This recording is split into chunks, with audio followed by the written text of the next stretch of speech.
인트라넷이라고 하는 건 도대체 뭐냐 하는 거죠. 인터넷하고 인터넷 기능을 활용을 해서 기업 내에 있는 시스템에 적용하는 거예요. 그러니까는 예를 들면 이런 경우죠. 과거에 어느 교육기관이나 학원 같은 데 등록을 하려면 그 교육기관이나 학원에 가서 거기서 수강 신청을 해요. 그럼 그 수강 신청을 하면은 그 자체 네트워크에 있는 시스템에 의해서 아무개가 무슨 과목을 신청했구나 하고 알게 돼요. 그런데 지금은 그 자체적인 네트워크 안에 우리들이 알고 있는 인터넷이 연결되어 있기 때문에 예를 들면 우리 센터처럼 여러분들이 수강 신청하실 때 우리 센터에 직접 오셔갖고 신청하시는 게 아니라 어떻게 된다? 인터넷으로 수강 신청하시고 결제하시잖아요. 그런 것들을 우리는 인트라넷이라 그래요. 그러니까 이 자체 네트워크, 중부 여성 발전 네트워크하고 인터넷이 연결된 거죠. 그렇게 사용하면 굉장히 편해요. 엑스트라넷은 인트라넷을 더 확대한 거라고 보시면 돼요. 예를 들면 우리 중부 여성 발전센터 여러분이 수강 신청하셔야 되는데 여기에 직원하고 여러분하고 어떤 정보가 주거니 받거니 할 텐데 거기에 강사라고 하는 개체가 또 연결이 돼서 여러분이 수강 신청한 걸 확인할 수도 있고요. 이게 기업이라면 예를 들어서 현대차 같으면 현대차라는 것에 여러분이 인터넷에 접속을 해서 구매를 하겠다라고 할 수도 있고 그 현대차에 부품을 납품하는 납품업체들도 있을 거 아닙니까? 그런 기업체하고도 연결이 될 수 있어요.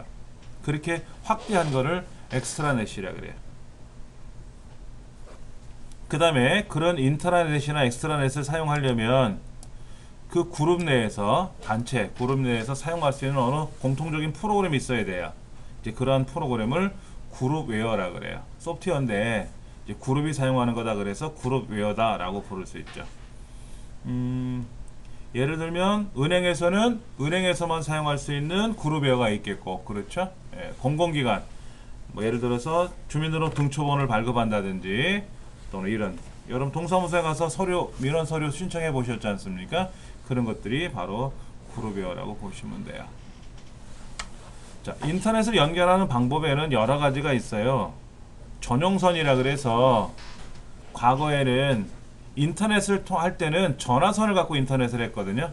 ADSL, VDSL 하는 전화선을 가지고 인터넷을 했는데 예를 들어서 어느 기업 같은 경우에는 인터넷이 전화선을 하기 느리니까는 별도로 회선을 연결을 해주죠.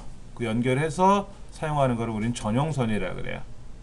지금 우리가 사용하는 뭐 메가패스, 기가로 인터넷 이런 것들도 전용선이라고 보시면 되죠. 근데 이런 전용선이나 ADSL, VDSL은 다 뭐다? 아날로그예요. 아날로그. 그런데 ISDN은 디지털로 와요. 선로 자체가 디지털로 되어 있습니다. 그런 건 좀 기억해 주시면 되겠고, FTTH라 그래서 광섬유, 광통신으로 가는 거죠. 광섬유. 그러니까 처음에 메가패스인가? 그 LG에서 만든 인터넷 100메가 인터넷이라고 하는 거, 그게 이제 FTTH로 시작을 한 거예요. 과거에는 인터넷이 빠르다라고 하는 거를 어떻게 빠르게 했느냐, 전화선이라든지 전용선을 별도로 사용했었는데 가장 빠른 게 빛이잖아요. 빛처럼 빠른 게 없지 않습니까? 그러니까는 빛으로 보내면 어떻게 되는 게 되냐, 전기적 신호를. 그래서 광섬유죠.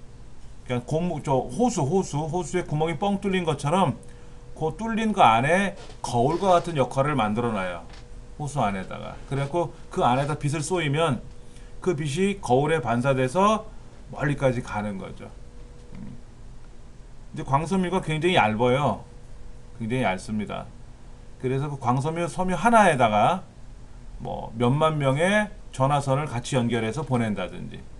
그러니까 전화선 하나 가지고 예전에는 한 사람이 사용했었는데 지금은 뭐 몇만 명이 동시에 사용할 수 있다. 뭐 이런 거죠.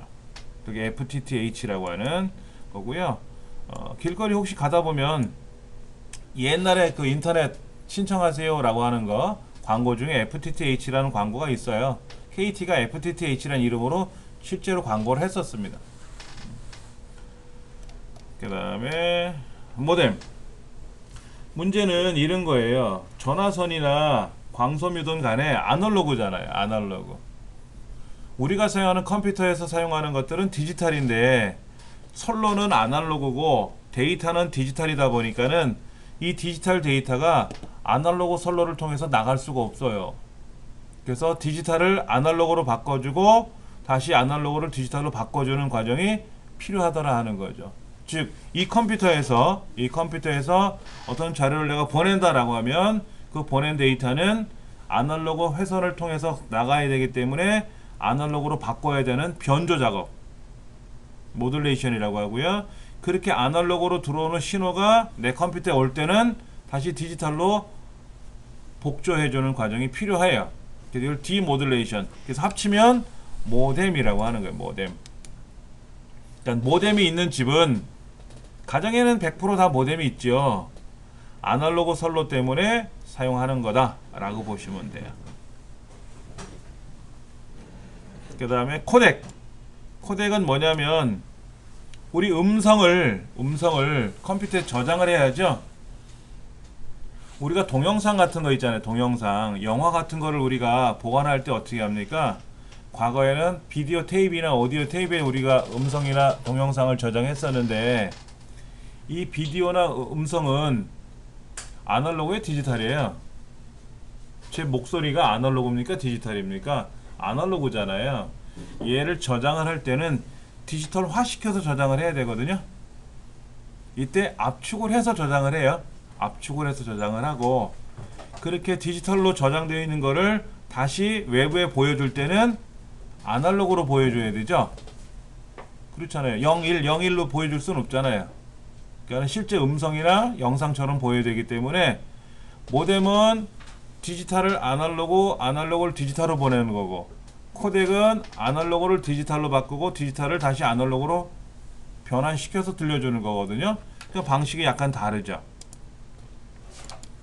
책에 보면 이렇게 나와 있죠. 모뎀이라고 하는 것은 디지털을 아날로그로 바꾸고 다시 디지털로 바꾸고 이런 과정을 통해야 되고 코덱은 원래 아날로그였는데 디지털로 보관해뒀다가 다시 아날로그로 되돌려줘야 되거든요.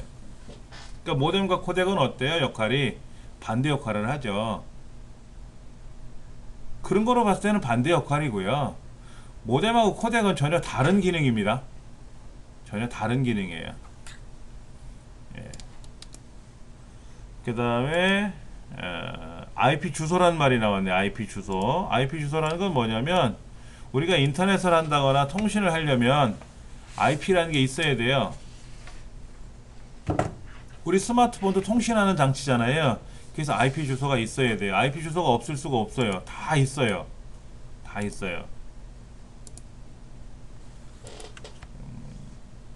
이 IP를 우리가 어떻게 활용할 거냐 하는 거죠. IP를 어떻게 활용할 거냐 하는 걸 생각해 봐야 되는데 이 IP 주소는 지구상에 있는 모든 컴퓨터, 인터넷을 하는 컴퓨터들은 IP 주소가 할당되어 있어요. 예를 들어서 컴퓨터 뒷면에 인터넷 선을 꽂는 데가 없는 컴퓨터, 인터넷을 안 하고 통신을 안 하는 컴퓨터들은 IP 주소가 필요 없어요. 나 혼자 들고 다니면서 나 혼자 쓰면 되니까는 그냥 오프라인 전용이 되는 거죠. 근데 이 IP가 8비트씩 4개로 되어 있어요. 8비트씩 4개. 그래서 총 32비트로 되어 있고요. 10진수로 표현합니다. 10진수로 표현하고요. 이 10진수로 표현한 IP 주소는 A 클래스에서 또 E 클래스까지 5개 단계로 구성되어 있어요. 클래스가 5개다라고 생각하시면 돼요. 그리고 클래스 A는 뭐고 클래스 B는 뭐고 하는 건 시험에 안 나와요. 참고로만 보세요. 그러니까 통신에 관련된 자격증 공부를 하려면 이 클래스 A, B, C, D를 다 외워야 되는데 우리가 굳이 외울 필요는 없고요. 자, 그런데 이제 문제가 발생한 게 뭐냐면 IPv4가 부족해졌어요. IPv4는 실제로 한 40억 개 정도가 나와요. 아까 32비트라 그랬지 않습니까? 32비트면 2에 32승 42억 얼마 나오는데 그 중에 예비 빼고 하면 40억이 좀 안 된다 그래요. 실제로 통신할 수 있는 기계들이. 그러니까 지구상에 통신할 수 있는 통신 장비, 스마트폰, 태블릿 할 것 없이 IP가 부족한 거예요. 그래서 얘를 좀 늘려주자. 그래서 얼마로 늘려주냐니까 32비트에서 33비트로 늘리면 2배 늘어나고 34비트로 늘리면 4배 늘어나는데 128비트로 구성하자. 128비트. 어마어마한 숫자죠. 근데 얘는 16비트씩 8개. 그리고 16진수로 표현하고 콜론을 구성한다. 자, 여기서 메모를 잠깐 해볼까요? IPv4는 32비트로 되어 있고요. 다른 말로 표현하면 8비트씩 4개가 있는 거고요. 그리고 10진수로 표현하고요. 예, 마침표 점으로 구분을 합니다. 예를 들면 192.168.153.1 이런 식으로 되어 있어요. 그 다음에 이제 A 클래스부터 E 클래스까지 이렇게 되어 있습니다. 근데 이제 이게 부족하니까 IPv6이 나왔고요. 얘는 128비트고요. 128비트 16비트씩 8개로 되어 있습니다. 그리고 얘는 16진수로 표현되어 있고요. 그 다음에 콜론으로 구분되어 있다. 이렇게 되어 있다 하는 거죠. 약간 달라요. 그 다음에 숫자가 길다 보니까 예를 들어서 여기 0이 나올 수도 있어요. 이렇게 192.168.0.5 뭐 이렇게 나올 수 있는데 이때 0은 생략할 수가 없어요. 그런데 이제 여기 IPv6에서는 0으로 나올 때가 있어요. 0으로 0 콜론 0 콜론 0 콜론 0이 여러 번 나올 수 있거든요. 그때 0을 여기 보면 생략할 수 있다. 이렇게 콜론 이렇게 돼 있으면 요 사이가 뭐가 들어가 있다? 0이 들어가 있다라고 생각하시면 돼요.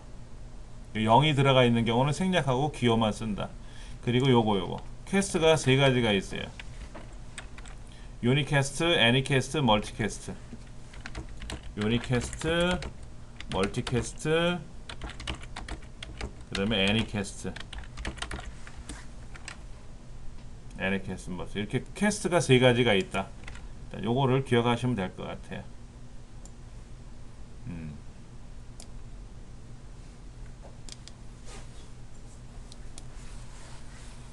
자, 도메인은 도대체 뭐냐 하는 거죠. 도메인이라고 하는 것은 내 땅 이름이에요. 이름. 여기는 우리 집 하고 이름을 줘놓는 거예요.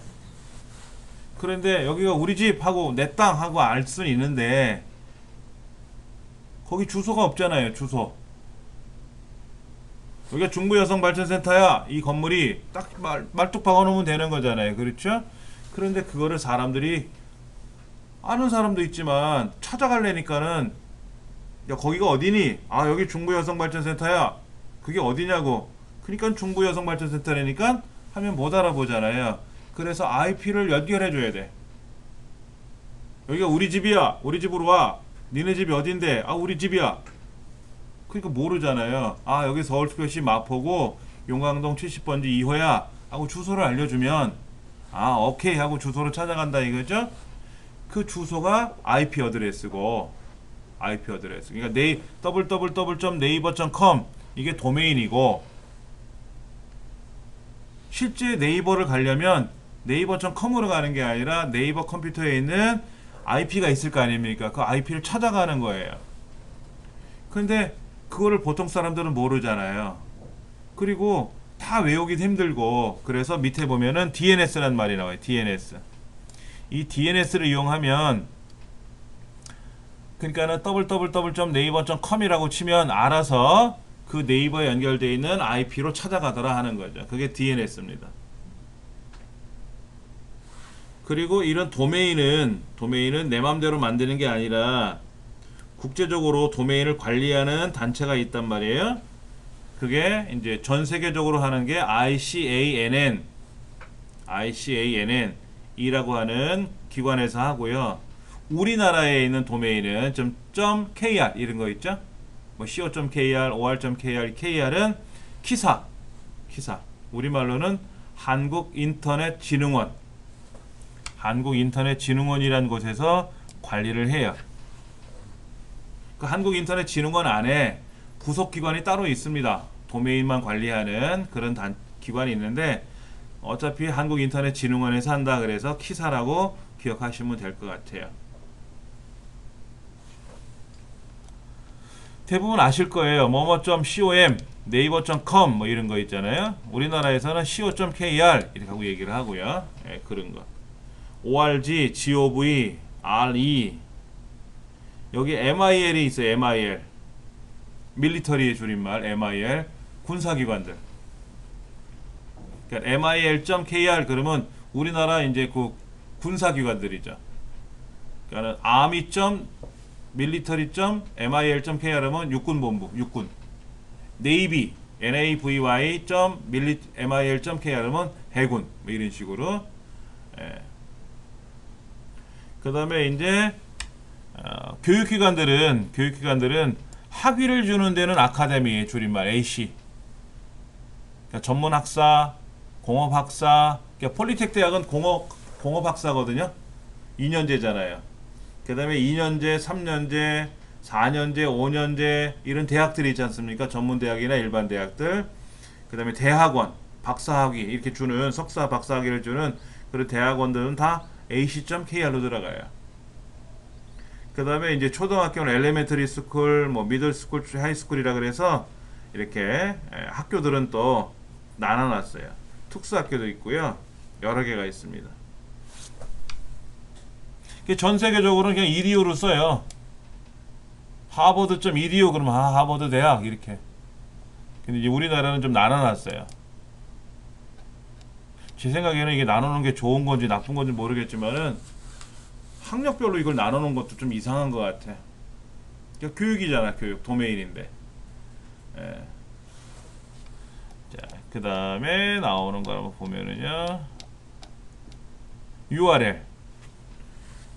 URL이라고 하는 것이 이제 다음 페이지 63번에 나와 있는데요. URL은 그러니까 우리들이 알고 있는 도메인 한번 제가 주소를 쳐볼게요. 이렇게 여기 나왔는데요. 자, 요거 한번 보여드릴게요. 이렇게 나왔잖아요. 이렇게 http://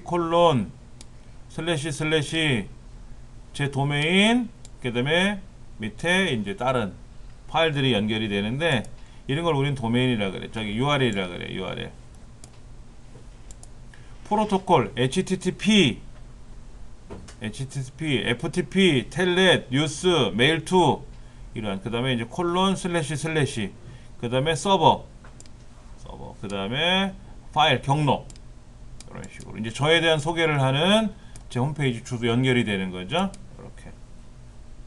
여기서 중요한 거는 HTTP, FTP, 텔넷은 다 콜론 슬래시예요. 근데 메일2는 전자우편 쓰는 건데 메일2는 어떻게 되냐면 콜론만 들어가요. 이거 중요해요. 잘 외우셔야 돼요.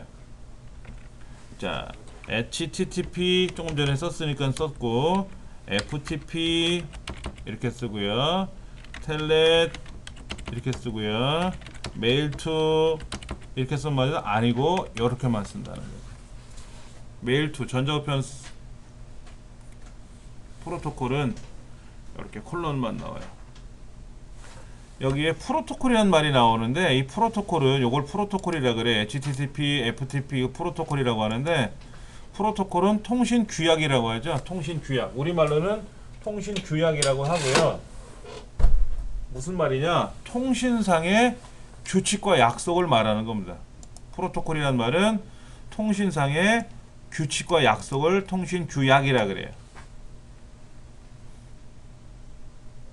우리가 길거리 건너가다가 신호등이 이렇게 빨간불 건너는 신호등이 녹색불이 돼야 건너가야 되는데 빨간불이 됐어요. 그리고 건너가다가 사고가 날 수도 있지 않습니까?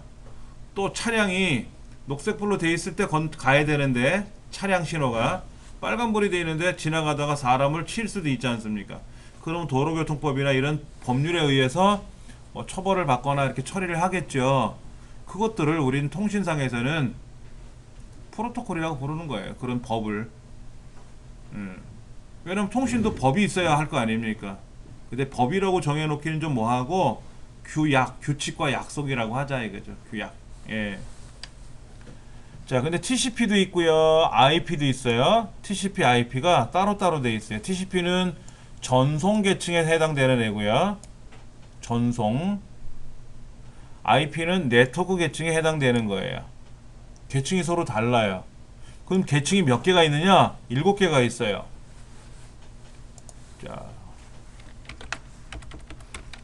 통신 계층이 사실은 통신 7계층이라고 얘기해요. 통신 7계층. 물, 대, 내, 전, 세, 표, 응 하는 7개 계층이 있어요. 물리 계층, 데이터 링크 계층, 네트워크 계층, 전송 계층, 세션 계층, 표현 계층, 응용 계층에서 7개 계층이 있어요. 이거를 우리는 OSI 7계층이라 그래요. 영어로 OSI 7계층이라 그래요. 얘는 ISO 국제 표준화 기구라는 국제 표준화 기구에서 제정했어요. ISO라는 곳에서 제정했는데 그 계층 이름이 OSI 7계층이에요. ISO 거꾸로 되면 ISO OSI잖아요. 약간 헷갈릴 수 있지만 우리나라에는 KS가 있잖아요. KS 한국공업규격이 있듯이 전 세계적으로 국제 표준화 단체가 있단 말이에요. 그게 ISO예요. 인터내셔널 스탠다드 오가나이제이션인가? 예, 그래서 거기에서 개방형 시스템 간 상호 접속을 위한 7계층이라는 걸 만들었어요. OSI 7계층이라는 걸 만들었는데 물리계층이라는 건 뭐예요? 아, 얘는 전화기, 얘는 전화선, 이렇게 물리계층이에요. 그럼 물리계층에 전화선을 연결해 놓을 거 아닙니까? 이쪽 전화기 저쪽 전화기 해서 전화선을 연결하는데 이걸 1대1로 연결하기 힘드니까 뭐예요? 교환기를 달잖아. 교환기 전화국에다가. 그럼 전화를 띡띡띡 누르면 알아서 씩 갈 거 아닙니까? 그러니까 데이터 링크, 데이터가 움직여야 되고요. 네트워크가 연결이 되어 있어야 되고 실제로 우리가 뿅뿅뿅뿅 하고 전화 버튼 누르면 그것이 전송이 될 거 아닙니까? 이제 그런 계층이에요. 그러니까 물리 계층이 하위 계층이고 응용 계층이 상위 계층입니다. 그러니까 사람이 여보세요 하고 띵띵띵 누른다든지 하는 거, 이거를 응용 계층, 표현 계층이라고 하고, 여기는 예를 들면 전화를 데이터를 보내는 곳, 저쪽에는 데이터가 연결되는 곳, 교환하는 곳 해서 세션별로 나눠가지고 작업을 하겠죠. 그렇게 해서 최종적으로 이제 전화기에 띠디디 하고 울릴 거 아닙니까? 그렇죠. 예, 물리 계층까지 7개 계층으로 돼 있다. 그런데 TCP는 어디에 속한다? 전송 계층에 속하고요. IP는 어디 계층에 속한다? 네트워크 계층에 속하네요. 그럼 IP가 하위 계층이죠. IP가 네트워크 계층이고 TCP가 전송 계층이니까 TCP보다는 IP가 하위 계층이잖아. 순서상으로 봤을 때. 예. 그 다음에 전자우편 볼게요. 제가 중간중간에 넘어가는 거는 굳이 안 보셔도 돼요. 시험에 안 나오는 것들이니까. 전자우편 여러분 아시잖아요. 뭐뭐뭐 골뱅이 뭐 도메인 이름 들어가는 거죠. 전자우편 다 아실 거예요. 보내는 기능, 받기 기능, 뭐 전달 기능, 회신 기능, 뭐 첨부하는 기능 이런 것들이 있잖아요. 그렇죠. 그런데 중요한 거는 요거예요. 전자우편에도 프로토콜이 필요한데요. 그 중에 두 가지가 시험에 잘 나와요. SMTP, POP3. 여러분이 집에서 편지를 써서 우체통에 넣죠. 그럼 우편 배달부가 하루에 2번씩 수거해 가지 않습니까? 그럼 여러분의 편지를 다른 사람한테 보내줘야죠. 그렇게 전송해주는 역할을 해주는 걸 SMTP라 그래요. 내가 부산에 있는 친구한테 메일을 보냈어요. 그럼 이정민이가 부산에 있는 사람한테 메일을 보내니까 이정민 편지를 같은 네이버 거라면 네이버에서 네이버로 보내니까는 네이버가 또 보내주겠지만 하여튼 보내줄 거 아닙니까? 그러면 내가 보낸 편지를 제3자가 다른 친구가 받아볼 수 있게끔 전송을 해주는 역할을 하는 게 SMTP고, 거꾸로 저한테도 편지가 올 거 아닙니까? 저한테 오는 편지를 제가 받아볼 수 있게끔 해줘야 되잖아요. 저한테 오는 우편물을 우편 배달부가 저희 집에다 갖다 줘야 될 거 아닙니까? 얘를 팝3라 그래요. SMTP는 송신, 팝3는 수신. 이 두 가지 꼭 기억하세요. 다른 거 시험에 안 나와도 두 가지는 꼭 나옵니다. 스팸은 뭐예요? 스팸 메일. 최근에 방송을 보니까는 재미난 얘기를 하더라고요. 저도 스팸이라는 기원이 어떻게 되는지 정확히 잘 몰랐었거든요. 근데 이 스팸이 통조림이지 않습니까? 너무너무 맛있는 거예요.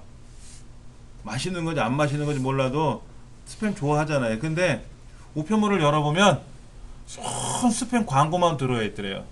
스팸 광고하는 거, 스팸 사세요 라고 하는 광고물이 집집마다 꽂혀 있더래.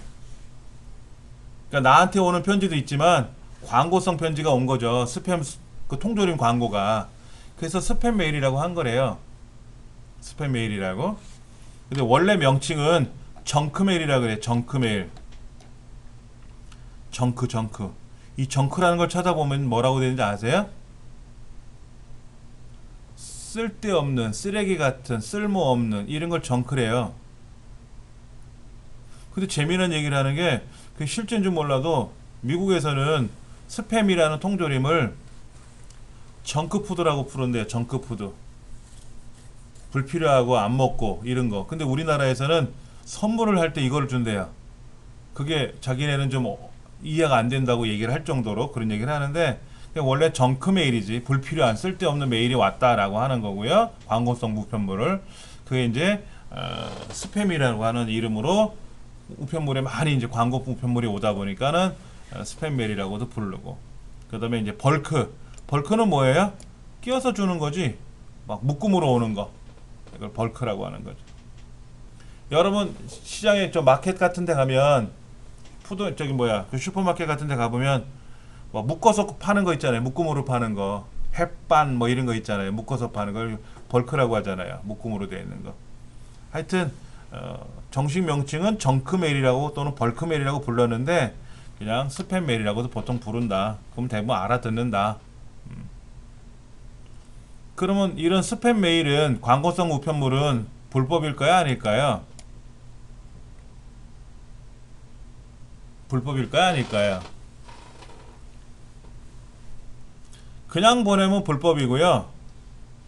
이 우편물은, 이 메일은 광고성 메일입니다 라고 알려줘요. 처음에 앞에 광고라고 쓰죠. 그리고 우편물 안에 딱 클릭을 해서 제목을 클릭해서 들어가 보면 정보통신부령 제 몇 호에 의한 광고성 우편물임을 알려드립니다 라고 쓰면 그건 불법이 아니에요. 불법이 아니에요. 그래 놓고 나서 이 우편물을, 이 메일을 수신하기를 원치 않으시면은, 수신 거부하고자 하실 때는 밑에 뭐를 클릭하세요 이렇게.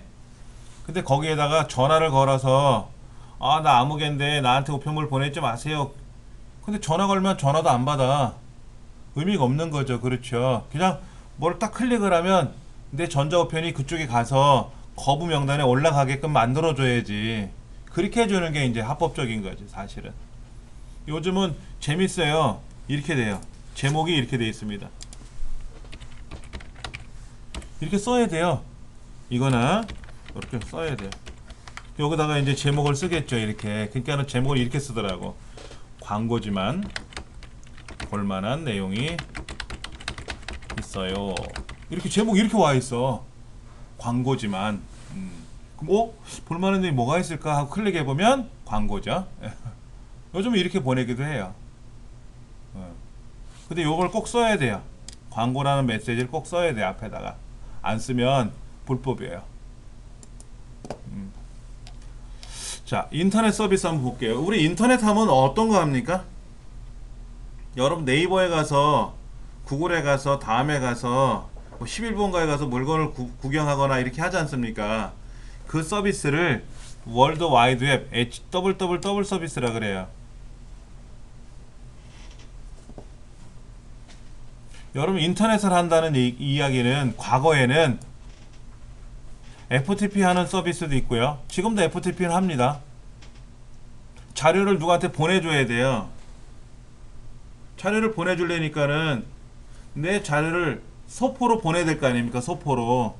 우리 우체국에 가면 등기우편, 소포 뭐 이런 거 있잖아요. 택배 이런 거 있지 않습니까? 그래서 FTP로 보내는 게 이제 소포로 보내는 거지. 자료를 보내는 거. 그 다음에 여러분들 네이버에 가서 여러분 로그인 하시죠. 그 네이버 컴퓨터가 여러분 거예요? 남의 거예요? 남의 거잖아요. 근데 남의 거인데 맛이 내 거인 것처럼 사용하잖아요. 이거를 우리는 텔넷, 원격 접속이라 그래요. 원격 접속이라 그래요. 과거에는 네이버에 가서 내가 뭐를 좀 확인하고 싶으면 텔넷이라는 프로그램을 이용해서 접속을 해야 돼요. 되게 힘들어요. 어려워요. 그러니까 소비자들이 불편해하니까 어떻게 하더라? 그냥 아이디 패스워드 입력하세요 라고 해서 www 월드 와이드 웹이라는 서비스 안에다 그냥 넣어버린 거예요. 여러분 전조편 보낼 때 뭐 첨부시켜서 보내잖아요. 그게 FTP 서비스예요. FTP 서비스. 그 다음에 검색도 하잖아요. 검색. 아키라든지 고퍼라든지 하는 그런 서비스들이 있고요. 그 다음에 어떤 자료를 내가 좀 보내주세요 하고 회원가입해야 되잖아. 회원가입을 하고 하면 그 회원가입할 때 입력했던 전자우편 주소로 자료가 오잖아요. 그런데 회원가입하지 않고 그냥 전자우편 주소만 남겨놓고 가요. 우리 코엑스라든지 이런 행사장에 가면 명함 놓고 가라 그러거든. 그 명함을 놓고 가면 그 명함에 있는 내 연락처로 자료가 와요. 우편물로 오기도 하고. 예. 그런 걸 우리는 메일링 리스트라 그래요. 메일링 리스트. 요즘에서는요 뉴스 그룹이라고 합니다. 뉴스 그룹. 뉴스. 요즘 말로는 카페 서비스 같은 거예요. 카페 서비스. 뉴즈넷 그러면 뉴스 그룹. 새로운 거를 뭐 서로 의견을 주거니 받거니 하는 건데 뉴스 그룹이라고 하니까는 뉴스를 서비스해 주는 게 아니라 카페처럼 동호회처럼 관심 있는 자료를 서로 주거니 받게끔 하는 거고요. IRC는 채팅입니다. 채팅. 여러분 채팅 해보셨어요? 카페나 이런 데 가면 여러분 채팅 저거 하시잖아요. 카카오톡 채팅 하잖아요. 예, 그것이 IRC예요. IRC. 그런데 이제 그것들이 과거에는 채팅하는 프로그램 별도로 실행을 해서 상대편이 와가지고 이야기 저 얘기를 하는 거였죠. 그리고 아래 한글에도요. 아래 한글에도 채팅 기능이 있었어요. 어떻게 하냐면 이 사무실 컴퓨터는 다 IP가 있잖아요. 직접 가정에도 있듯이. 그러면 아래 한글을 설치해 놓고 거기에 대화하는 프로그램이 같이 들어가요. 그러면 나는 3층에 있고 동료는 7층에 있고 이럴 수 있지 않습니까? 그러면 그 동료 컴퓨터로 메시지를 보내요. 야 자기야 오늘 뭐 점심 어떻게 할래? 나랑 같이 먹자 뭐 이라든지 아니면 부장님 오늘 몇 시에 회의 있답니다. 알고 계시죠? 하고 서로 문자를 주고받게 하는 그런 것들이 아래 한글에 있었어요. 근데 직장에서 근무하다가 뭐 글자를 주거니 받거니 하면 싫어해요. 전화가 왔어. 직장 전화기로 전화가 왔어. 그래서 업무적인 연락을 하면 뭐라고 안 그러는데 핸드폰으로 뭐가 띠리르고 왔어. 그래서 핸드폰을 받아가지고 어쩌고 저쩌고 하면 이게 사적인 얘기 같아가지고 눈치가 보여요. 그런 경우가 많아요. 사실은. 저도 이제 취업 나간 우리 애한테 전화를 걸면은 애가 조심스러워해요. 그냥 직장 전화번호로 걸어야 돼. 다이렉트로 있으니까. 예. 글로 직장 전화로 걸어야 애가 부담 없이 전화가 가능하고 이런 것들이 있더라고. 분위기가. 그러다 보니까 아래 한글에 이런 대화하는 기능을 이제 새 버전이 깔리면서는 사라졌어요. 대신에 이제 메신저 갖고 다 하잖아요. 직장에서도 다 메신저 쓰지 않습니까? 직장 메신저가 별도로 있게끔. 그 다음에 트레이스 RT라고 하는 거는 이제 그 인터넷상의 경로를 추적하는 명령이에요. 이건 서비스가 아니라 그냥 명령입니다. 여러분 웹브라우저 많이 쓰시죠? 인터넷을 하려면 인터넷 익스플로러를 쓰거나 구글 크롬을 쓰지 않습니까? 이걸 웹브라우저라 그래요. 이 브라우저를 사용하지 않을 수가 없습니다. 그래서 인터넷 익스플로러를 실행을 하면은 제일 먼저 열리는 화면을 우리는 홈페이지 설정이라고 하고 그걸 해줘야 되고, 그리고 거기에서 또 뭐도 합니까? 웹사이트 주소, 즐겨찾기 같은 것도 하죠? 즐겨찾기 같은 것도 하고요. 인터넷 익스플로러, 파이어폭스, 오페라, 사파리, 구글에서 만든 크롬이 하나 빠져있네. 예, 5가지예요. 전 세계적으로 가장 유명하다고 하는 게 제1순위 크롬, 구글에서 만든 크롬. 그 다음에 우리나라에서 가장 많이 사용하는 게 인터넷 익스플로러. 그 다음에 애플, 아이폰에 사용하는 거라든지 맥에서 사용하는 게 사파리. 그 다음에 파이어폭스, 오페라, 이런 것들도 사용합니다. 플러그인이란 말은 플러그인, 꽂아서 사용하는 게 플러그인이죠. 옛날에 뭐 전기 콘센트 같은 데 이렇게 꽂아가지고 방향제 쓰는 거 플러그인 이런 광고 있었잖아요. 마찬가지로 우리 웹브라우저 안에다가 어떤 기능을 넣어요. 오디오 듣기, 비디오 보기, 애니메이션 보기, 이런 것들이 필요하면 얘를 설치해야 돼요. 대표적인 게 뭐죠? 플래시 플레이어. 플래시 플레이어가 깔려있지 않으면 어떻게 돼요? 플래시로 제작된 게 안 보이지 않습니까? 있어야 되거든요. 근데 크롬 브라우저는 플래시 플레이어 상관없이 작동이 돼요. 크롬 브라우저는. 인터넷 익스플로러에는 플래시 플레이어를 깔아야 되고요. 그 다음에 과거에는 비디오 동영상을 보려면 비디오 동영상 보는 플러그인을 설치해야만이 동영상이 보였었어요. 근데 지금은 어떤다? 웹브라우저 자체가 비디오 동영상을 보여줘요. 그걸 HTML5 방식이라 그래요. HTML5 방식. 캐싱. 여러분들이 컴퓨터에 접속을 하잖아요. 보세요. 지금 인터넷상에 들어가서 제 홈페이지를 보고 있는데요. 제가 이걸 닫았다가 다시 실행하면 어떻게 되느냐? 제 서버에 있는 데이터가 쫙 오는 게 아니고요. 제 데이터, 서버에 있는 데이터가 오는 게 아니고 지금 제가 봤던 걸 컴퓨터가 기억을 해요. 이 글자를 기억을 해요. 이 아이콘들을. 그러나 아직 여기 있는 강의 일정이나 이정민 훈장은 클릭을 안 했기 때문에 얘를 클릭하는 순간 얘는 실제 인터넷상에 있는 자료가 오는 거예요. 그런데 다른 데 갔다가 다시 누르면 잠깐만요. 왜 이렇게 로드가 오래 걸려? 자, 강의 일정을 누르면 이정민 훈장을 누르면 어떻게 된다? 아까보다 더 빨리 움직이는데 그 시간 차이를 잘 못 느껴서 그렇지만 요거 지금 눌렀을 때 나오는 화면은 방금 전에 제가 봤던 내용을 기억하고 있는 거예요. 강일정 같은 경우도요. 처음에는 실제로 구글에 있는 제 데이터를 불러와야 되지만 그 다음에는 클릭을 하는 순간 아까 봤었잖아요. 이거를 기억을 하는 거예요. 여러분들 내비게이션 가지고 차량을 가지고 이제 어디 이동을 하실 때 내비게이션이 없던 시절 생각해 보세요. 내가 어디 강원도 정선 어디를 가야 돼. 그러면 어떻게 됩니까? 처음에 고속도로 어디를 가야 되고 정선 어디 가야 되는지, 국도를 타고 가야 할지 뭐 어디를 가야 될지 물어 가겠죠. 그렇게 처음에는 물어 가겠지만 두 번, 세 번을 갈 때는 어떻게 돼요? 길을 아니까 바로 쫙 갈 거 아닙니까? 빨리 가겠죠. 그 다음부터는. 그렇게 하는 기능을 여기서는 캐싱이라고 하는 거예요.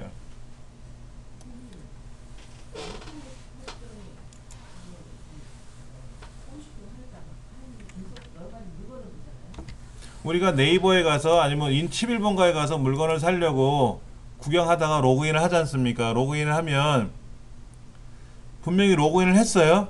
근데 이제 전 상태로 돌아가면 전 상태는 로그인이 안 돼 있던 상태였잖아요. 그럼 로그인 하라고 떠요, 화면에. 웃기는 거죠. 분명히 로그인 했는데. 그러면 11번가라는 아이콘을 클릭해버리면 로그인이 되어 있는 상태로 보여줘요. 실제로 다 그렇게 나와요. 그러니까 로그인을 해서 쭉 작업을 하다가 로그아웃을 했단 말이야. 마지막에 마지막 화면에 로그아웃을 했으니까 로그아웃이 된 줄 알았어요. 근데 요 화살표를 눌러서 이전으로 돌아가지 않습니까? 돌아가면 그 이전에는 로그인 상태여 있었잖아요. 그러니까 화면에는 아무 개가 로그인이 되어 있다고 보일 거예요. 근데 실제로 클릭해보면 로그아웃이 돼 있잖아요. 다시 로그인 하라고 떠요. 화면을 기억하고 있어서 그런 것 뿐이에요. 그 다음에 쿠키는 개인 정보입니다. 여러분이 아이디 패스워드 입력을 하고 로그인 할 때 저장할 거요 라고 해서 저장을 하겠다라고 하면 이제 쿠키 정보가 계속 남아 있어요. 로그아웃을 해도 쿠키 정보 남습니다. 어떻게 해야 될까요? 쿠키를 삭제해야 돼요. 그 다음에 히스토리는 뭐죠? 어디 다녔는지를 기억하고 있는 거예요. 어디 다녔는지. 즐겨찾기는 다른 말로 뭐라고 부르죠? 북마크, 책갈피라고도 해요. 히스토리, 즐겨찾기, 북마크. 예. 여기 지금 히스토리가 아니고 즐겨찾기는 다른 말로 뭐다? 북마크라고 하죠. 책갈피라고 부르고요. 포털이라는 말은 뭐예요? 포털. 우리가 포털 사이트라고 하죠. 네이버, 다음, 구글, 또 어디 가면 그래요. 교육 포털이라고 얘기해요. 포털이라는 말은요, 성문, 대저택의 출입문, 이걸 포털이라고 불러요.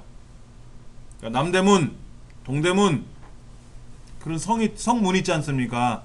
이런 성문을 포털이라고 부르고, 그러니까 저기 빌 게이츠 집에 그 현관문, 대문 있잖아요. 우리 드라마에 보면 아주 잘 사는 집 대문 있잖아요. 그런 걸 포털이라고 부른대요. 근데 그 포털을 열고 들어가면 어떨까요?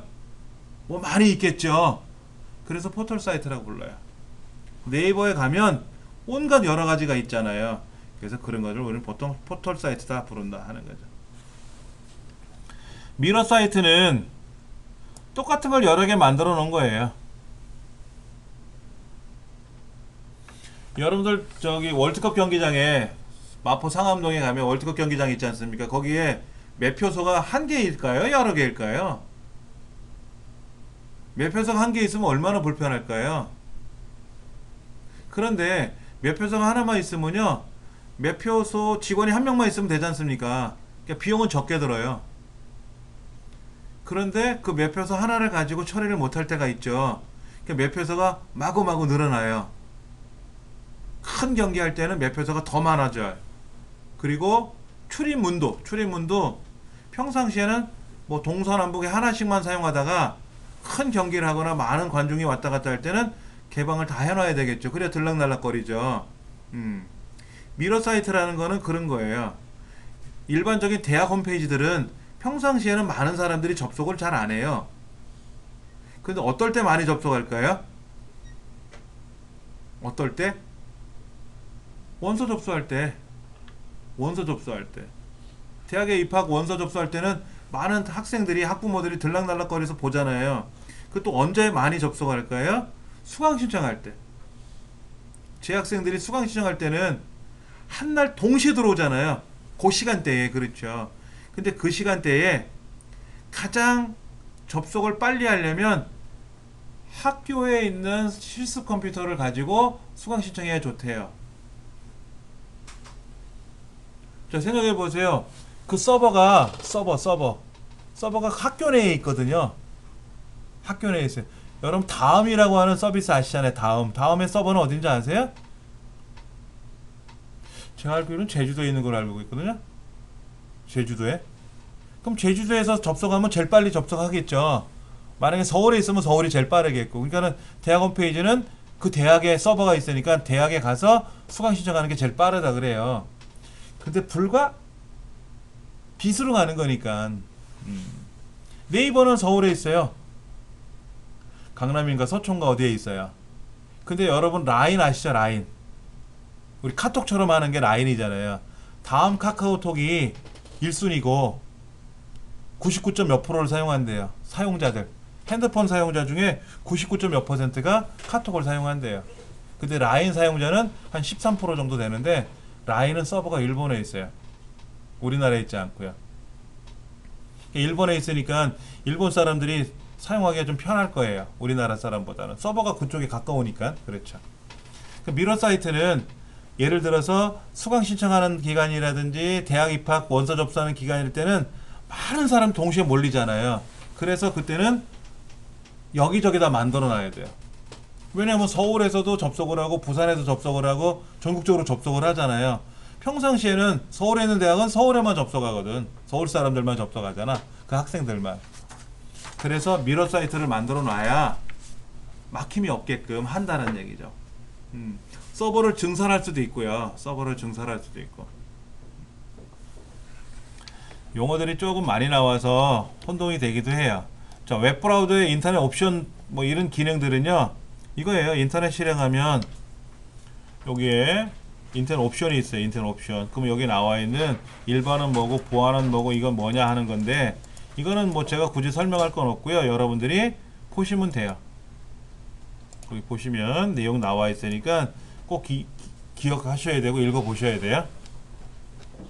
검색 엔진.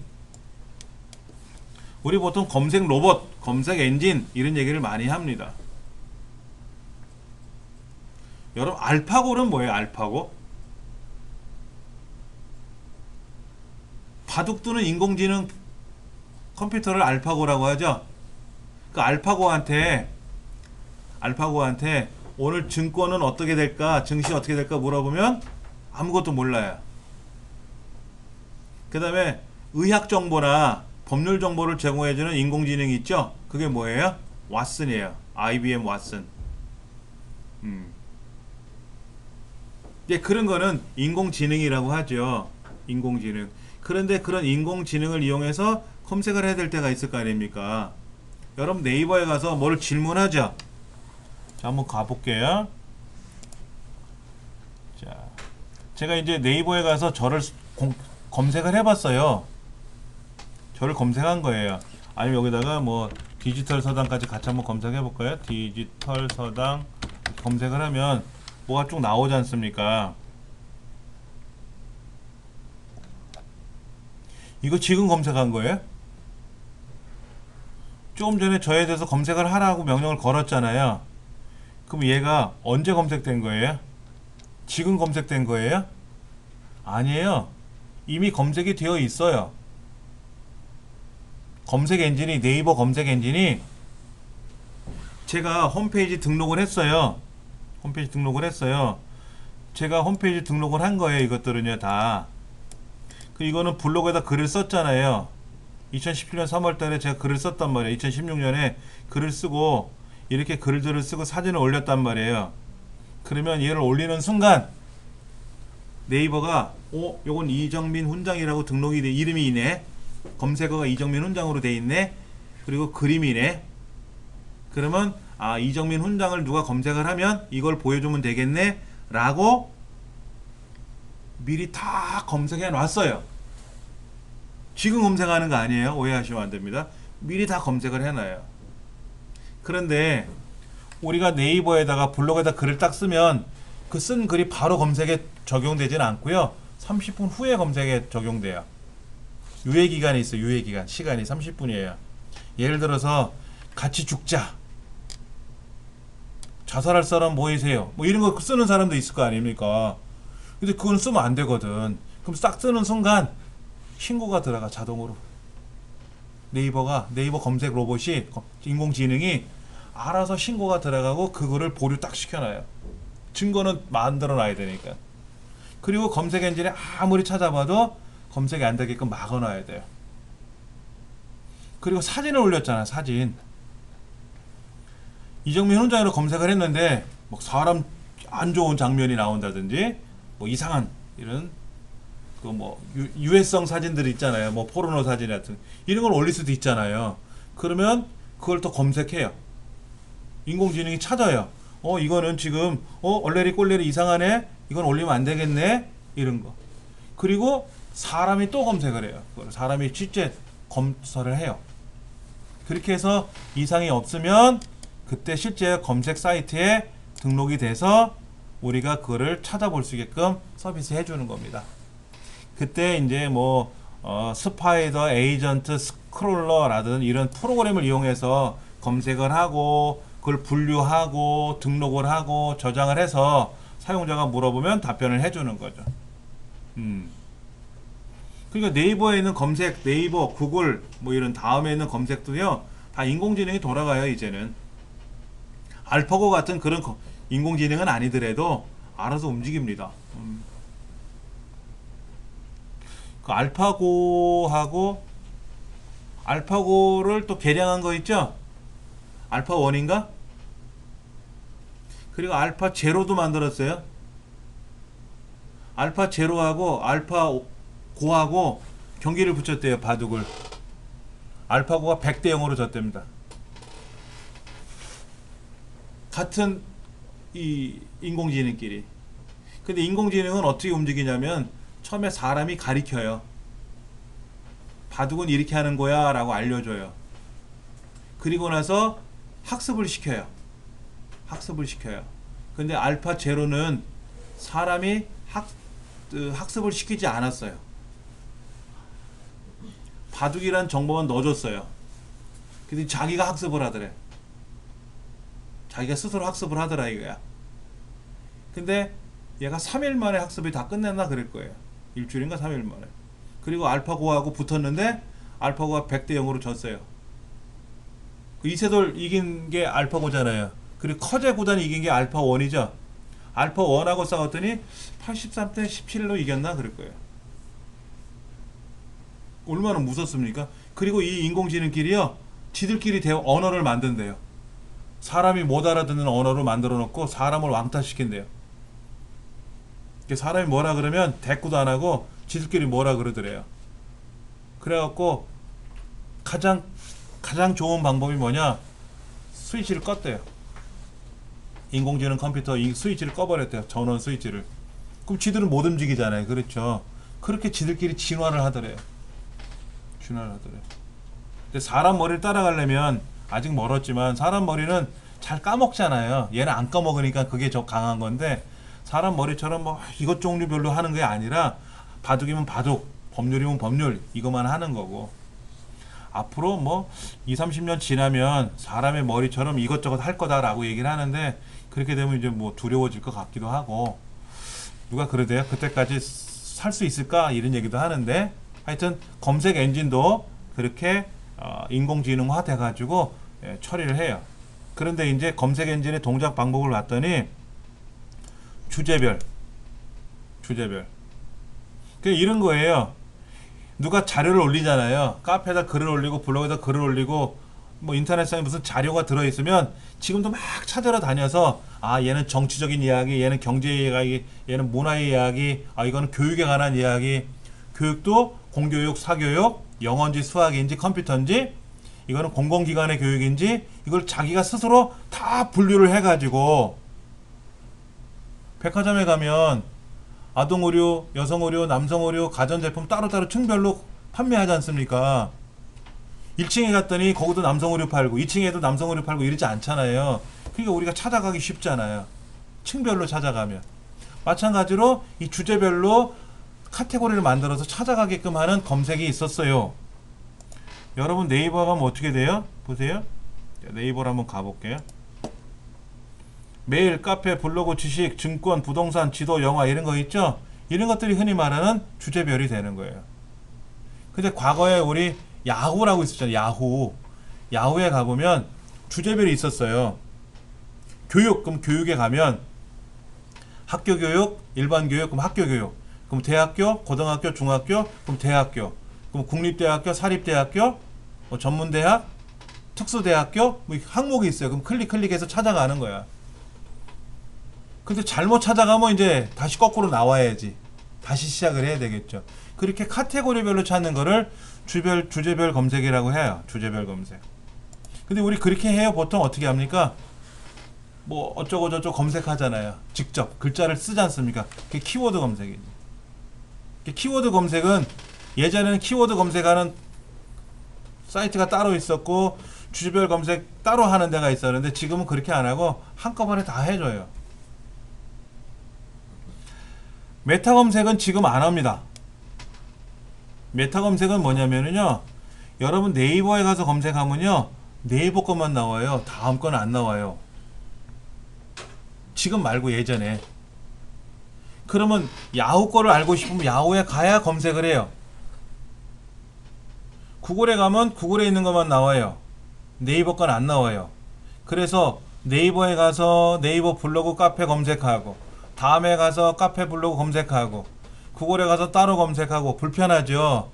그래서 메타라고 하는 검색 사이트가 따로 있었어요.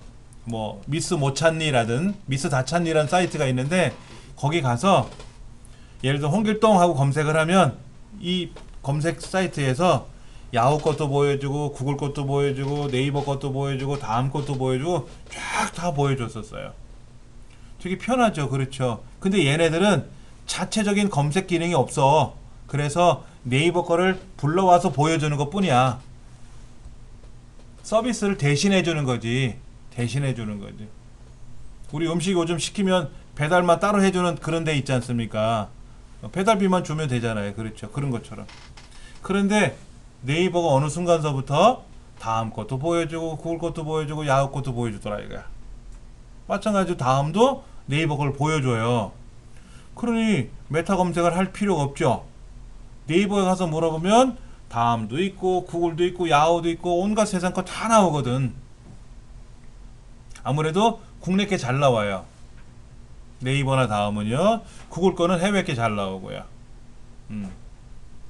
그러니까 메타 검색은 지금은 안 해요. 메타 검색은 잘 안 해요. 그리고 과거에는 주제별 검색, 키워드 검색을 따로따로 맡았다 그랬잖아요. 근데 지금은 다 하잖아요. 네이버에 가도 주제별 검색하고 키워드 검색하지 않습니까? 지금 하이브리드 검색이죠. 혼합형. 지금 다 이걸 하더라 하는 거. ICT 신기술 관련 용어. 크라우딩 컴퓨팅 들어보셨어요? 크라우딩 컴퓨팅? 빌려 쓰는 거예요. 컴퓨터를 빌려 대여하는 거야. 한 달에 얼마? 우리 자동차도 빌려 쓰잖아. 카시어링이라 그래서 전국적으로 이렇게 주차장들이 있어요. 거기 가면 회원 가입해가지고 내가 어느 지역에 가서 차를 띡 하고 빌려 타.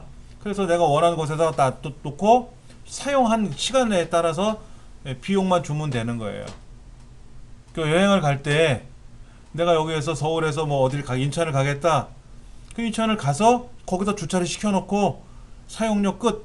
사용료만 내주는 거예요. 그리고는 차 안 타고 그쪽 지역에서는 또 여행을 다닐 거 아닙니까? 그리고 이제 다시 또 거기에서 다시 서울 올 때는 뭐 대중교통을 이용하기도 하고 택시를 이용하기도 하지만 그 차를 빌려 타고 오면 되는 거예요. 요금 내고 사용료만 내고. 많아요. 렌트카처럼 쓰는 거죠. 렌트카처럼. 근데 보통 렌트라는 것이 뭐 하루 이틀씩 빌리고 했었는데 이거는 뭐 10분 단위씩 빌려 쓰나 봐요. 그렇게 하는 거예요. 그게 컴퓨터에는 크라우딩이라 그래서 프로그램도 그렇게 쓰잖아요. 우리가 포토샵 사용할 때 어떻게 합니까? 포토샵 사용료만 내잖아요. 한 달에 얼마씩 내고 쓰지 않습니까? 그렇죠. 근데 그 포토샵을 인터넷상에 있는 걸 사용하는 거예요? 아니면 그 프로그램을 다운로드 받아서 설치해서 쓰는 거예요? 설치해서 써야 되잖아요. 그럼 설치하려면 시간 가잖아. 아예 내가 그냥 어디 포토샵.com 하고 딱 치고 들어가면 거기 포토샵이 열려 있으면 그냥 거기서 사용하면 편하잖아요. 그렇게 하는 거 있잖아요. MS 오피스 365 그냥 인터넷으로 들어가면 돼요. 보여드릴까? 오피스 마이크로소프트 여기 있네. 마이크로소프트 여기에요. 여기.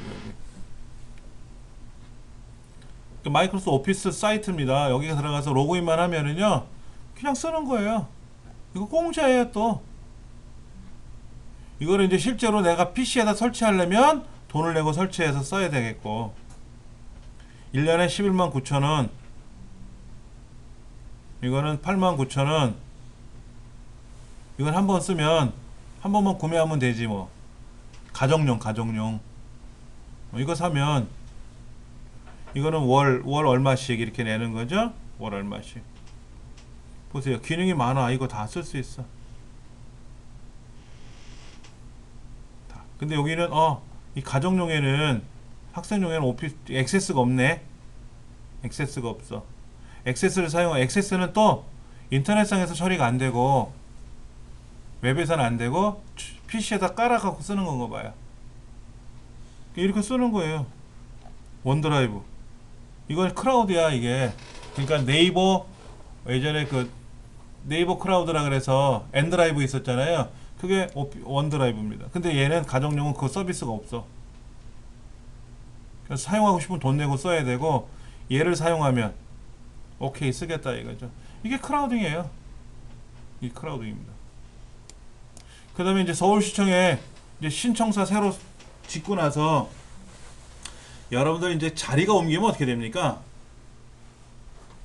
짐도 가져가야 되면 컴퓨터도 가져가야죠. 이 컴퓨터에 그 담당자의 업무가 들어있잖아요. 그렇죠. 이제 문제가 뭐냐면 그 컴퓨터 고장나면 어떻게 됩니까? 자료 난리 나잖아요. 그러면 회의할 때 어떻게 해요? 컴퓨터 써들고 올라가야 되잖아요. 회의실에. 근데 회의실에 가면 컴퓨터 다 있어요. 그럼 로그인하면 돼. 직장에 다 아이디가 있으니까, 시청들, 공무원들. 그럼 로그인하면 각자 데이터가 다 떠요. 그리고 공용 데이터, 공지사항 같은 거 보내면 거기서 딱 떠요. 그럼 바로 거기에서 자기 회의하고 로그하고 내려오면 되고, 아무 자리나 앉아갖고 로그인하면 그게 자기 컴퓨터가 되는 거예요. 이게 클라우드예요. 500기가씩 집어넣을 필요가 없어요. 500기가씩 쓸 일이 뭐가 있습니까? 100기가도 충분한데. 근데 100기가 하드가 없으니까 500기가를 산 거란 말이에요. 근데 그거를 서버를 만들어서 용량 큰 서버 하나 만들어 놓으면 절감이 되거든요. 그렇게 지금은 쓰는 게 클라우드 컴퓨팅입니다. 직장에서 다 이렇게 써요. 내 컴퓨터 따로 갖고 다니고 뭐 이거 필요 없어요. 그냥 로그인하면 되는 거예요. 로그인하면. 그러면 집에서도 어떻게 하면 돼요? 그 회사에 로그인하면 집에서 업무 처리해갖고 회사 컴퓨터로 전송해주면 되는 거잖아요. 그렇잖아요. 그러니까 그 회사에서 야근할 필요가 없지. 집에 와서 하면 되잖아. 그게 재택근무도 가능한 거죠. 재택근무 가능한 거예요. 114 안내원들 있죠? 다 114 안내원들도 절반은 재택근무예요. 집에서 114 서비스 받아요. 그렇게 합니다. 우리가 어차피 통신을 이용하잖아요. 인터넷을. 그러니까 내가 아무 컴퓨터에 접속을 해서 서울시청에 관한 업무 사이트로 들어갈 거 아닙니까? 시청 공무원이라면. 그럼 거기 아이디 패스워드 입력할 거 아니에요. 그러면 내 권한에 맞는 내 데이터가 있을 거 아닙니까? 내가 입력한 데이터. 그거 꺼내가지고 작업하면 되잖아요. 그러면 로그아웃 하면 업무 끝난 거잖아요. 그렇죠? 그러면 여기서 로그인해서 작업한 거 직장에 가서 로그인하면 거기도 있을 거 아닙니까? 그리고 자기 자리에서 로그인하던 뭐 회의실에서 로그인하던 간에 다 자기 데이터 있잖아요. 그렇게 쓰는 게 낫지 않느냐 이거지. 컴퓨터를 싸들고 돌아다니려면 힘드니까. 이제 그러려면 이제 보안 업무는 이제 단체 측에서, 기관 측에서 보안 다 해야 되겠죠. 그럼 뭐 개인이 쓸 일은 아니고. 그리드 컴퓨팅. 그리드 컴퓨팅은 뭐냐면요. 제가 지금 컴퓨터를 사용하는 이 시간에 재능 기부를 하는 거예요. 지금 여기 컴퓨터가 20몇 대가 있지 않습니까? 25대가 있는데 이 25대가 하나로 묶이면 어떻게 될까요? 굉장히 성능이 좋아지겠죠. 그렇게 묶어서 쓰는 거를 그리드 컴퓨팅이라고 하는 거예요. 하나는 힘이 약할지 몰라도 지금 제가 이 컴퓨터를 사용하는데 교환만 보고 있지 않습니까? 그런데 이 교환만 보지 않고 다른 업무에 재능 기부하자 이거예요. 이 컴퓨터를 가지고. 예를 들면 여기에서 인터넷상에서 무슨 작업을 하면 돈이 생긴데 그 생기는 돈을 가지고 불이익성금으로 낼 수도 있잖아. 그렇게 하는 거예요. 근데 그거를 어느 회사에, 어느 직장에 프로젝트를 만드는데 계산 작업을 해야 될 거 아닙니까? 그 계산 작업을 내 컴퓨터가 도와주면 되잖아요. 그럼 회사에 있는 컴퓨터 한 대 갖고 계산하려면 열흘이 걸릴 거를 직원들 컴퓨터가 다 연동을 해서 계산하면 하루 만에 끝날 수도 있지 않습니까? 그렇게 하는 걸 그리드 컴퓨팅이라 그래요. 굉장히 좋은 기능이죠. 이걸 악용하는 사례도 있긴 있지만은 그리드 컴퓨팅. 유비쿼터스 뭐예요? 언제 어디서나 컴퓨터가 서로 연결이 되죠. 예전 같으면 이거죠. 커튼 전화를 띡띡띡 걸어가지고 얘가 연결돼 있어. 집 전화하고 연결이 돼 있어. 커튼이. 내가 이제 외출하고 들어가야 돼. 이때 커튼을 열고 창문을 열고 환기를 시키라고 명령을 주면 창문이 열리고 커튼이 펄렁펄렁 거리고 커튼이 돼. 그리고 욕조 물을 받아줘 그러면 버튼을 띡띡 전화를 걸어서 욕조가 이제 물이 차진다든지. 밥통 눌러라 그럼 지가 밥통을 눌러서 밥을 해야 될 거 아닙니까? 그런 거 보일러 틀어놔 추우니까 뭐 이런 거. 유비쿼터스 컴퓨팅이라는 말이 나왔는데요. 지금 이 말 안 쓰죠. 뭘 써요? 대신에 IoT 사물 인터넷 쓰잖아요. IoT라고. 그래서 뭐 무슨 가스 보일러 이런 거 아차 내가 나왔나? 잠그고 나왔나? 그러면 핸드폰으로 스마트폰으로 띡 눌러가지고 연동한다든지. 그 다음에 집에 있는 카메라 있잖아요. 카메라. 그래서 몸이 불편하신 분이 댁에 있는데 잘 계시는지 이런 거 확인하려고. 그것도 사물 인터넷 광고 나오잖아요. 독도에 KBS 카메라가 들어가 있습니다. 그래서 KBS 홈페이지 들어가면은 독도 현황을 보는 게 있어요. 그럼 실제 독도 영상을 볼 수가 있습니다. 독도의 어떤 현재 상황을. 그런 거라든지 전 세계적으로 많아요. 예를 들어서 뭐 파리에 있는 어느 광장 이런 거 있지 않습니까? 그 광장에 CCTV가 있어요. 공개되어 있는 CCTV. 그 전 세계 사람들이 접속을 해서 거기 있는 광장을 직접 보기도 해요. 지금은 이렇게 다 작업을 해요. 너무너무 좋아요. RFID 들어보셨어요? RFID? 여러분들 쇼핑센터에 가서 물건을 사고 결제할 때 어떻게 돼요? 바구니에다 다 싸들고 와가지고 하나씩 다 내리죠? 근데 여러분 아직은 이게 잘 안 되고 있지만 하고 있는 데도 있어요. 물류센터 있죠. 물류센터에 트럭으로 들어가잖아 물건이. 그러면 트럭에 들어가는 순간 냉장고 몇 대 에어컨 몇 대 들어갔다고 나와요. 그 아마존은 어떻게 되어 있냐면요, 아마존 페이를 등록을 시켜야 돼요. 대신에 아마존 페이 등록을 시켜가지고요, 사람이 들어가지 않습니까? 핸드폰을 딱 들고 이제 들어가지 않습니까? 그러면 이 사람이 어떤 물건을 딱 집는 순간 핸드폰에 뜨죠. 이 사람이 우유를 들었네. 알아요. 다시 놨네. 지난주에 우유 2통 사갔던 거 있습니다 하고 알려줘요.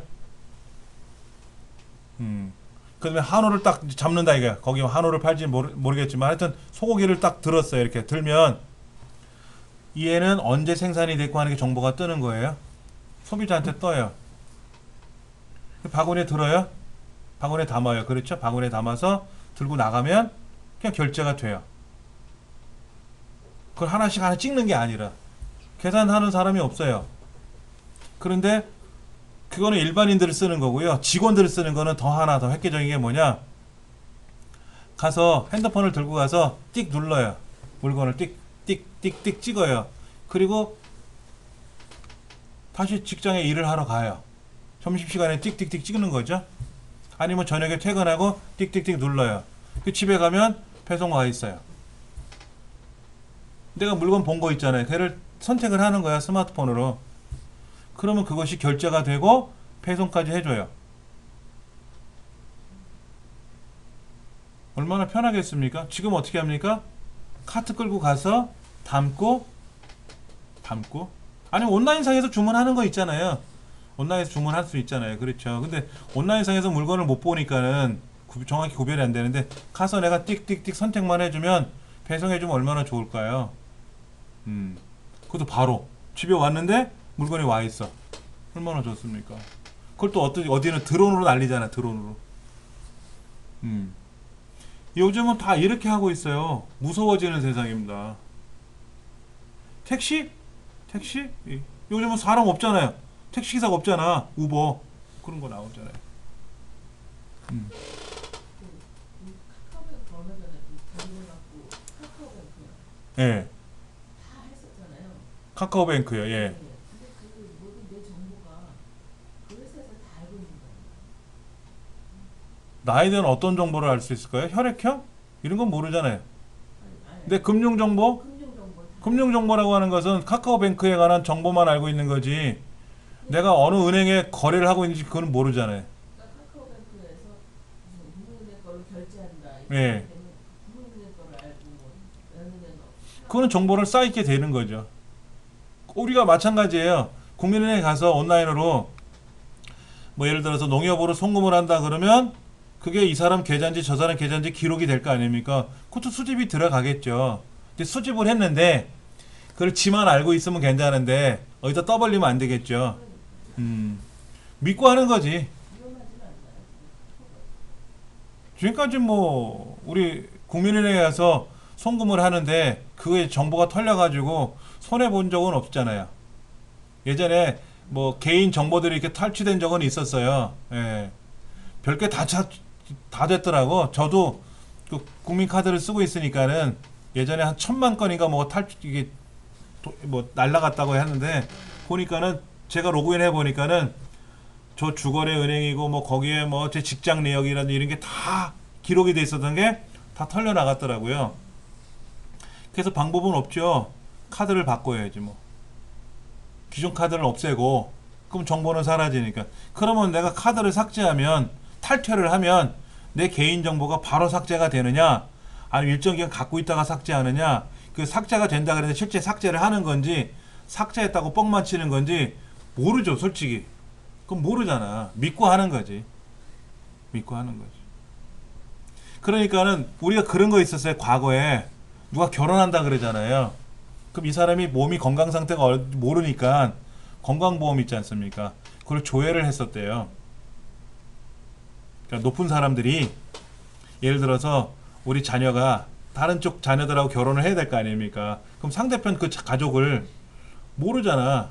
건강 상태를 모르니까 건강보험을 정보 조회를 해보는 거야. 그러면 그 사람 또 배우자 될 사람이나 가족들의 건강 정보 상태가 나오잖아요. 정신병원에 입원을 한 적이 있는지 없는지, 아니면 뭐 산부인과 가서 어떤 뭐 애를 출산한 적이 있는지 없는지 이런 정보가 있을 거 아니에요. 그거를 예전에는 봤다라는 얘기예요. 근데 이제는 그걸 함부로 봤다면 큰일 납니다. 그런 개인정보를 못 보게 돼 있잖아요. 개인정보 보호법에 의해서. 이제 그런 거는 믿고 하는 거지. 근데 이제 최근에 뭐 어디 사찰을 했느니 무슨 뭐 이런 거 해가지고 국가기관이 그래가지고 이제 지금 들썩썩거리지 않습니까? 그러니까 욕을 먹는 거지. 믿고 하는 수밖에 없죠. 믿고 할 수밖에 없어요. K뱅크하고 카카오뱅크가 이제 온라인으로만 하는 은행이잖아요. 카카오뱅크는 이제 다음 카카오가 운영하는 거고 K뱅크는 국민은행하고 다른 거하고 연동을 해서 하는 거고요. 두 가지가 있는데 아무래도 그 카카오뱅크를 따라가려고 애를 쓰는 게 뭐죠? 위비뱅크, 우리은행 있잖아요. 우리은행 위비뱅크에 보면 위비톡이라고 하는 거 있잖아. 그럼 거기에 제 친구들끼리 송금도 하고 바로 이렇게 카카오톡처럼 카카오뱅크처럼 그런 기능을 했는데 카카오톡을 따라갈 방법이 없어요. 선점을 했잖아 먼저.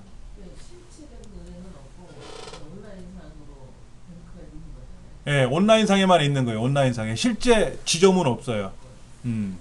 그러니까 이제 어디 가서 현금을 내가 인출한다든지 현금 서비스 받으려 그러면 이 뭐 카드 그 캐시박스에 가서 하면 되죠. 예, 송금을 할 때는 그 캐시박스를 통해서 송금하면 되는 거고 뭐 수수료라든지 이런 거는 카카오뱅크는 지금 전체가 다 무료로 돼 있고 수수료 없이 하는 거로 알고 있고.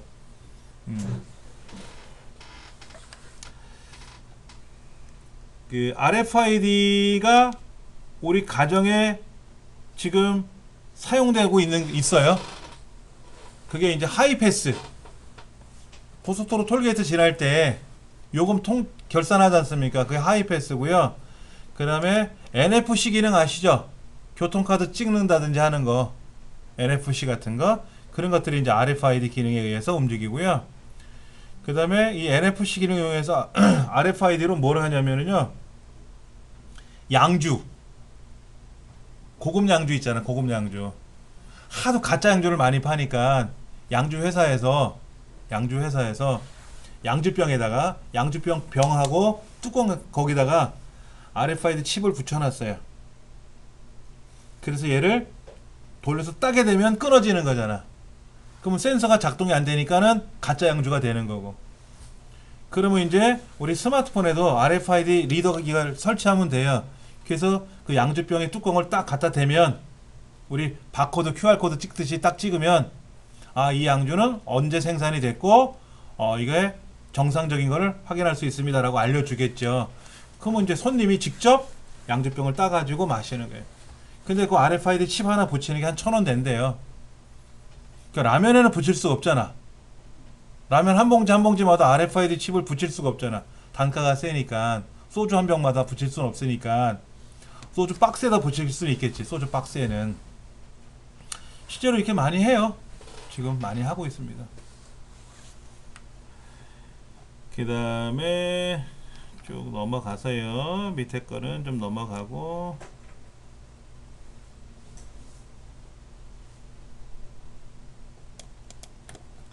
멀티미디어, 스마트 그리드, 모바일 오피스 대부분 뭐 어렵진 않은 거고.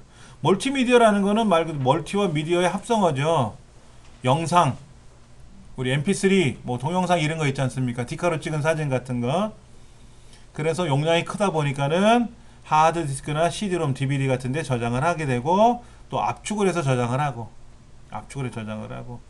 그 초고속 통신망의 발달로 인해서 빨리빨리 전송이 될 수가 있다. 멀티미디어가 발전하게 된 배경은 컴퓨터 성능이 좋아지고 태블릿, 스마트폰 이런 것들이 확산이 되면서 또 인터넷이 빨라졌잖아요. 그러니까 영화도 잘 나오는 겁니다.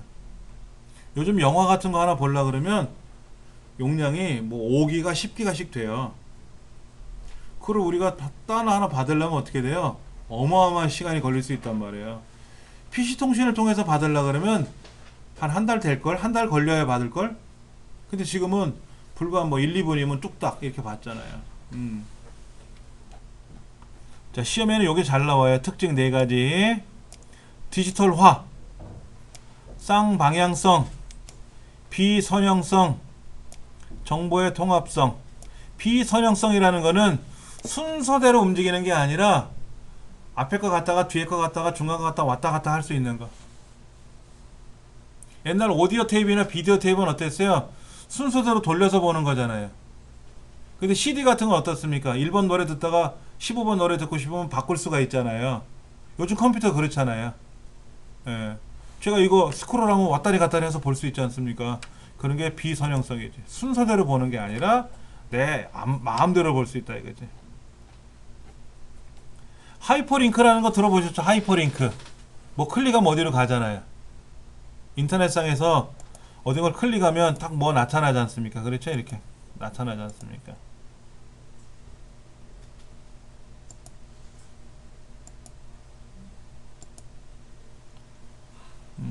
멀티미디어를 사용하는 소프트웨어가 있어요. 가장 대표적인 게 곰플레이어, 다음 TV팟 플레이어라든지 윈도우 미디어 플레이어 같은 R송, R쇼, RC 이런 것처럼 그래픽, 사진이나 그림을 또는 비디오나 오디오 이런 거를 보여주고 들려주는 재생 프로그램. 많이 들어보신 것들이죠? 많이 들어보신 거죠.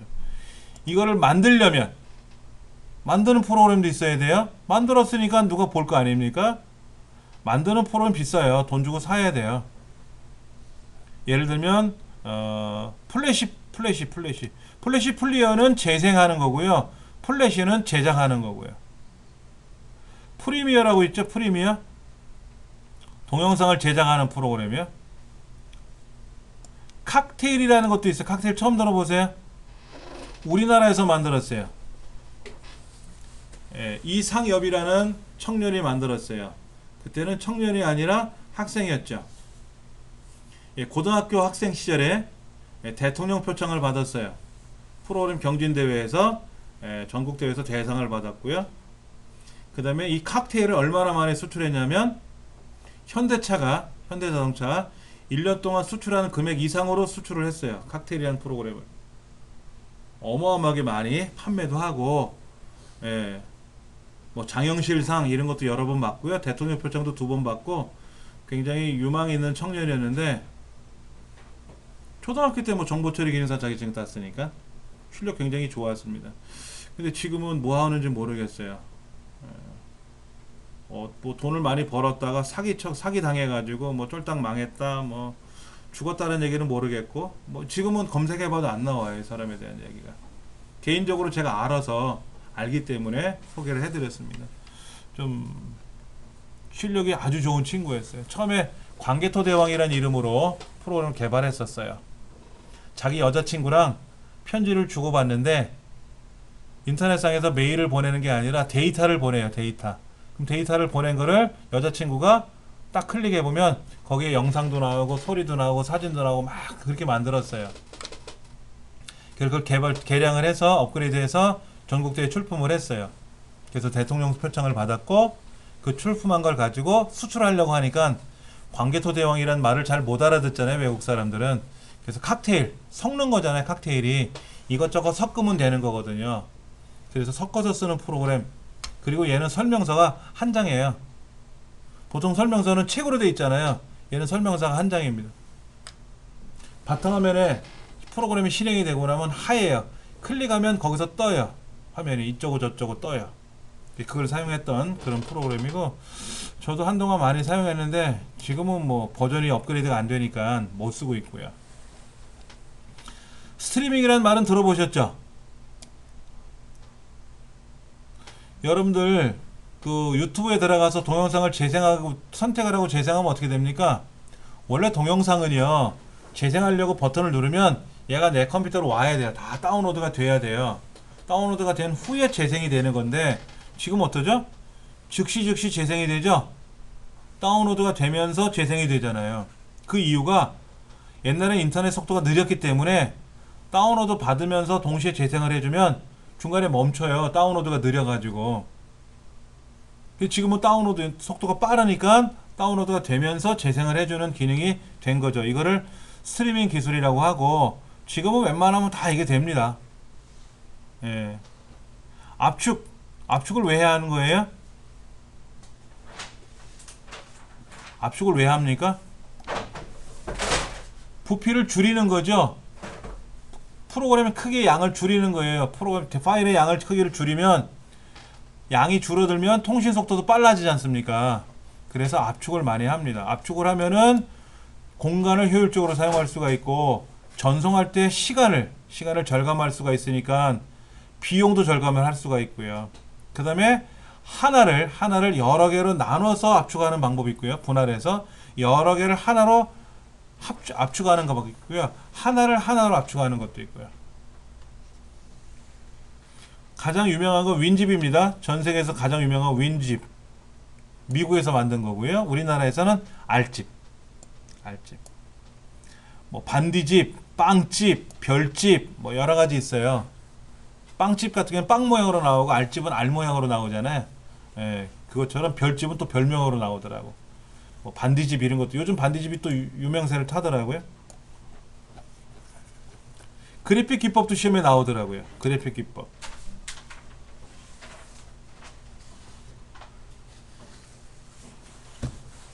자, 모델링이라는 걸 합니다. 모델링. 렌더링이라는 말도 해요. 디더링이라는 말도 나오고요. 그 다음에 모핑이라는 말도 나와요. 모핑은 여러분 많이 보셨어요. 실제 드라마에서, 영화에서. 예를 들어 개구리 왕자. 이 개구리가 어느 날 왕자로 변하지 않습니까? 개구리 모습에서 잘생긴 왕자 모습으로 변하는 과정. A라는 이미지에서 B라는 이미지로 변환되는 거잖아요. 그걸 우리는 모핑 기법이라 그래요. 예. 모핑 기법을 이용해서 영화가 나오면 항상 그 주인공은 잘생기고 예쁜 여자, 잘생긴 남자가 되는데, 슈렉이라는 영화에서 그 상식을 깼죠. 그렇죠. 피오나는 마술에 걸렸을 때가 더 예쁘죠. 마술이 풀리니까 더 안 이쁜 얼굴로 나왔지 않습니까? 하여튼 재미나게 만든, 그것도 우리나라에서 그 그래픽을 했다는 얘기를 들었어요. 슈렉을. 모델링, 렌더링 이런 거 나오고요. 그 다음에 안티 엘리아싱도 시험에 잘 나와요. 안티 엘리아싱. 잠깐 한번 보여드릴게요.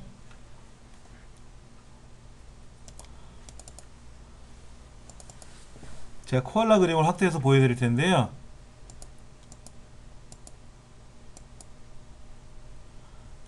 컴퓨터가 왜 이러니? 자, 한번 보세요. 이게 눈이에요. 눈인데 얘를 확대하면 여기 눈동자인데, 눈동자인지 구별되세요? 여기 보면 여기 하얀 점이 하나 있어요. 여기는 잘 안 보이는데 저는 살짝 보이거든요. 하얀 점 보이세요? 여기 하얀 점? 하얀 거 보이는데 얘가 여기에요. 여기. 자, 지금 어떻게 되나 보세요. 네모난 정사각형으로 보여요? 네모난 정사각형? 얘를 픽셀이라 그래. 픽셀. 근데 마우스를 딱 띄면은요, 얘가 뭉개지면서 부드러워져요. 굉장히 이렇게 움직이면 정사각형의 네모가 보이는데 마우스를 띄면 부드럽게 이렇게 윤곽을 잡아주거든요. 이거를 우리는 안티 엘리어싱이라 그래요. 엘리어싱은 계단 현상, 각 찌는 걸 계단 현상이고, 안티는 그러니까 반대로, 그래서 매끄럽게 보여주게끔 해주는 기능을 안티 엘리어싱 기능이라 그래요. 우리 그래픽 포토샵이나 이런 데서는 안티 엘리어싱이 기술이 적용이 돼 있어요. 근데 성능이 좋은 컴퓨터가 돼야 이게 되는 거죠. 그러니까 성능이 안 좋은 컴퓨터에서는 안티 엘리어싱을 선택을 해 놓으면 컴퓨터가 더 느리게 움직여요. 근데 우리가 사용하는 컴퓨터들은 웬만하면 다 좋으니까 상관없이 다 작동이 되는 거고요.